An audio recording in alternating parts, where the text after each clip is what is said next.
మరకలు వదలాలంటే Neo Fresh Touch floor cleaner వాడాల్సిందే. ఇప్పుడు ప్రతి ఇంట్లోనూ నియో ఫ్రెష్ టచ్ వారి ఫ్లోర్ క్లీనర్.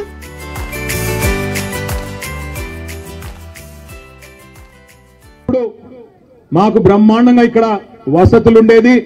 కానీ ఇవాళ కాంగ్రెస్ ప్రభుత్వం వచ్చిన తర్వాత మాకు గొడ్డుకారంతో అన్నం పెట్టే దుస్థితి వచ్చిందన్నా. మీరు రావాలా అంటే తప్పకుండా 2:30 గంటలకు మీ క్యాంపస్కి వస్తా అని వారికి చెప్పి అక్కడి నుంచి బయలుదేరి ముందుకు వస్తా ఉంటే అక్కడ కలదప్పిన ఐటీ టవర్ కనబడ్డది.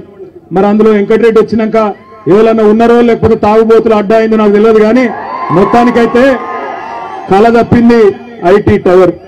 కొద్దిగా ముందుకు రాగానే కాకపోతే ఆ ఎన్టీ రామారావు గారు, తారక రామారావు గారు విగ్రహం నుంచి మొదలు పెడితే ఇక్కడ దాకా, నేను నిజంగా చెప్తా ఉన్నా, ఊరికే చెప్పట్లేదు, అక్కడి నుంచి ఇక్కడి వరకు జులూస్ చూస్తుంటే నాకు ధర్నాకు వచ్చినట్టు లేదు.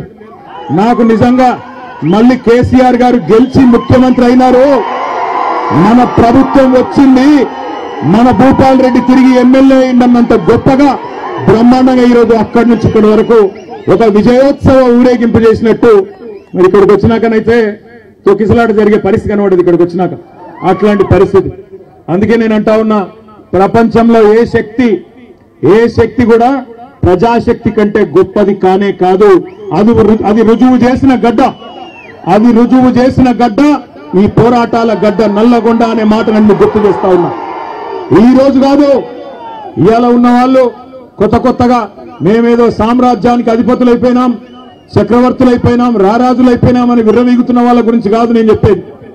ఒకనాడు బండెనుక బండి గట్టి 16 బండ్లు గట్టి ఏ బండ్లు ఓడతావు కొడుకో నైజాము సర్కరుడా అని ఆనాడున్న నియంతను నిలదీసిన గడ్డ నల్లగొండ. అందుకే పోరాటానికి స్ఫూర్తి అయిన నల్లగొండ గడ్డకు వందనం. ఇక్కడికి విచ్చేసిన ప్రతి నల్లగొండ రైతు బిడ్డకు శిరస్సు వంచి పాదాభివందనం. కేసీఆర్ గారు తెలంగాణ ఉద్యమంలోనే ఇక్కడికి వచ్చేటప్పుడు మా సోదరుడు రసమై బాలకృష్ణ గారు గుర్తు చేస్తా ఉండే, అన్న ఒక్క మాట చెప్పాలి, నువ్వు తప్పకుండా యాద్ చేయాలి అన్నాడు.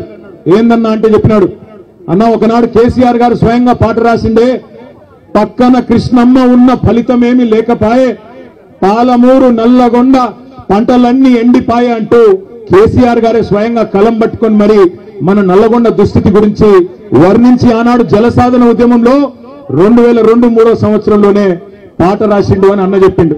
అనగానే పక్కనే నిరంజన్ రెడ్డి గారు అందుకొని, అదేమంటావు బాలకిషన్, అక్కడ ఉండే ఫ్లోరైడ్ పరిస్థితి గురించి కూడా కేసీఆర్ గారే పాట రాసింది కదా,